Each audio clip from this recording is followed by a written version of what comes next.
আসসালামু আলাইকুম। আরো একটি নতুন ভিডিওতে আপনাদের স্বাগত। আজকে আমি আপনাদেরকে দেখাইছিলাম আমি ধানের জমিতে বীজ দেওয়ার জন্য বীজ তৈরি করছি, মানে বীজটাকে কিভাবে গলা হচ্ছে ওই ভিডিওতে দেখিয়েছিলাম। তো কিসের জন্য বীজ দিচ্ছি সেই ভিডিওটা আমি এখন আপনাদেরকে দিব। এই যে আমার ধানের জমিতে প্রচুর পরিমাণে মানে এক জাতের প্রজাপতি, মানে সাদা প্রজাপতি, এটা হচ্ছে এক ধরনের লার্ভা।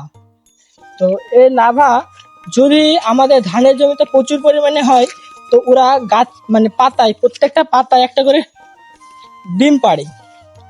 ওই ডিমে থেকে তৈরি হয় পোকা।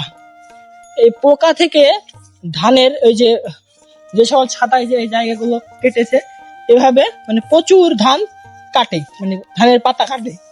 তা এই কারণে আমি কীটনাশক দিয়ে এই প্রজাপতিগুলোকে মারার চেষ্টা করছি।